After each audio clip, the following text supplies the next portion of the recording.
Assalamualaikum warahmatullahi wabarakatuh. Ketemu lagi dengan saya Pak Maul. Pada pembahasan sebelumnya kita sempat membahas tentang pilihan ganda multiple choice. Pada kesempatan kali ini saya akan menyajikan tentang sejarah pilihan ganda. Frederick J.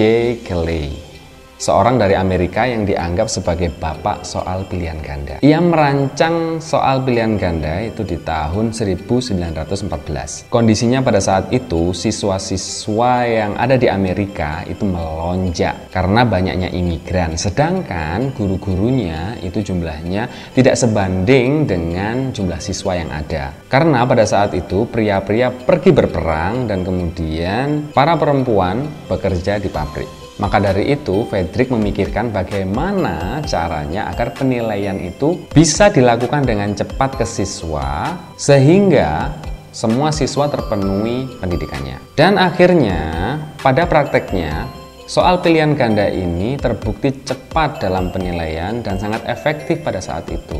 Walaupun jumlah gurunya itu tidak sebanding dengan banyaknya siswa yang ada. Metode ini dianggap sangat jenius dan efektif serta efisien hingga akhirnya diterapkan di berbagai sekolah dan instansi. Tidak hanya di Amerika, metode ini juga menyebar sampai ke Asia, termasuk ke Indonesia. Namun, seiring berjalannya waktu, ada satu orang yang sangat kecewa sekali dengan metode ini, merasa tidak puas dengan menjamurnya metode ini ke seluruh dunia. Siapakah dia? Yang tidak puas adalah bukan lawan politiknya Frederick, bukan juga pesaingnya Frederick, juga bukan. Yang tidak puas dengan menjamurnya metode ini adalah si Frederick itu sendiri. Sang pembuat pilihan gandalah yang tidak puas dengan menjamurnya metode pilihan ganda ini. Dalam tulisannya di Universitas Idaho, ia dengan jelas menolak metode ini digunakan lebih lanjut. Karena metode ini digunakan hanya untuk keadaan kondisi darurat. Ia berkeyakinan bahwasanya pilihan ganda tidak cocok digunakan untuk mengukur kemampuan anak yang sesungguhnya. Tidak hanya dengan bentuk tulisan, dia juga sudah mulai meninggalkan yang namanya soal-soal pilihan ganda yang ada di kampusnya.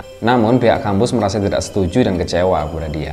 Dan akhirnya memberhentikannya dari Universitas Idaho di tahun 1928. Dan sekarang kita masih bisa menikmati yang namanya soal pilihan ganda.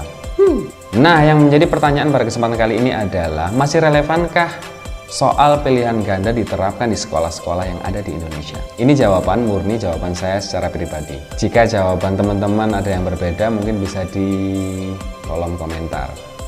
Sehingga perbedaan pendapat itu bisa menjadi ruang diskusi positif bagi kita semua. Menurut saya, soal pilihan ganda ini masih relevan, tetapi ada tetapinya. Soal pilihan ganda ini harus dibuat dengan kualitas yang baik, atau kata lainnya soal pilihan ganda ini harus berkualitas. Dan juga dibarengi dengan soal-soal yang lain seperti soal uraian, isian, dan lain sebagainya.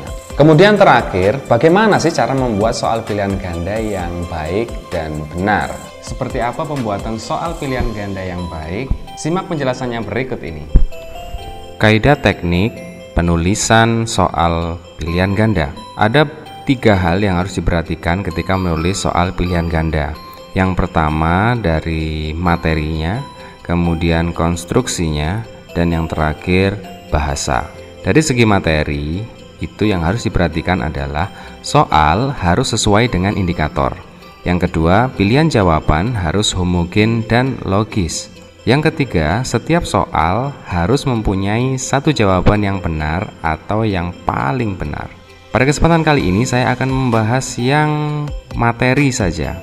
Nanti terkait dengan kaidah penulisan, konstruksi, kemudian dari segi bahasanya, itu nanti teman-teman bisa klik di link deskripsi. Di link deskripsi nanti akan saya tulis di situ terkait dengan penjelasan lengkap bagaimana cara membuat soal pilihan ganda yang baik dan benar. Dari segi materi, yang pertama tadi yang sudah saya sebutkan yaitu soal harus sesuai dengan indikator. Kita langsung ke contoh soalnya. Disajikan sebuah gambar lingkaran yang di dalamnya terdapat sebuah persegi dengan titik sudut berada di keliling lingkaran.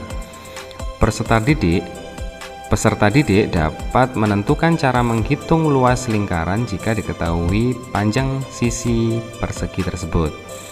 Nah, berikut adalah contoh soal yang kurang baik. Perhatikan gambar berikut.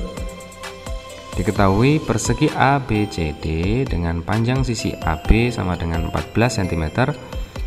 Luas daerah lingkaran yang diarsir adalah, nah, mengapa kok kurang baik? Karena tidak sesuai dengan indikator. Indikator yang sudah dituangkan tadi diharapkan peserta didik dapat menentukan cara menghitung. Luas lingkaran jika diketahui panjang sisi persegi tersebut. Nah, berikut adalah contoh soal yang baik. Perhatikan gambar berikut. Diketahui persegi ABCD dengan panjang sisi AB sama dengan 14 cm. Cara menghitung luas lingkaran berdasarkan gambar adalah. Kemudian yang kedua adalah pilihan jawaban harus homogen dan logis. Ini ada contoh soal yang tidak homogen. Perhatikan gambar berikut. Struktur bumi pada lapisan X adalah A. Kerak bumi, B. Mantel bumi, C. Inti bumi, dan D. Atmosfer bumi. Kuncinya adalah A. Coba perhatikan pilihan jawaban A, B, C, dan D. Pada pilihan jawaban D tidak logis dan tidak homogen karena atmosfer bumi tidak termasuk dalam bagian struktur bumi. Nah, ini ada contoh soal yang lebih baik daripada soal yang ini tadi. Perhatikan gambar berikut. Struktur bumi pada lapisan X adalah A. Kerak bumi, B. Mantel bumi, C. Inti luar bumi, D. Inti dalam bumi. Nah, kemudian yang terakhir, semua soal harus memiliki satu jawaban yang benar atau yang paling benar. Nah, berikut adalah contoh soal yang kurang baik.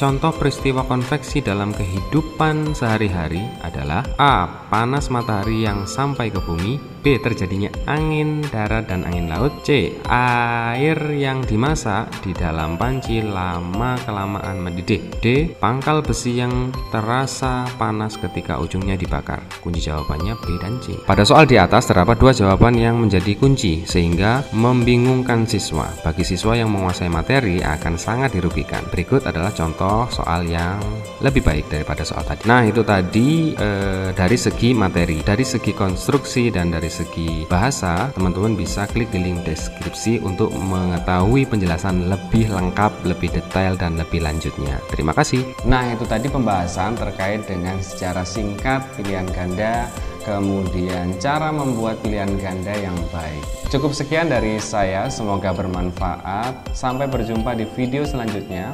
Bagi teman-teman yang belum subscribe, silahkan di subscribe, klik tombol subscribe. Teman-teman juga bisa komen di bawah, like jika kalian suka, dislike jika kalian tidak suka. Cukup sekian dari saya, semoga bermanfaat.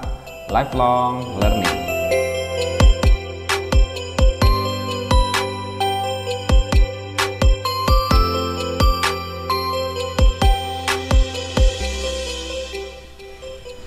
Oh, review buku keren kayaknya.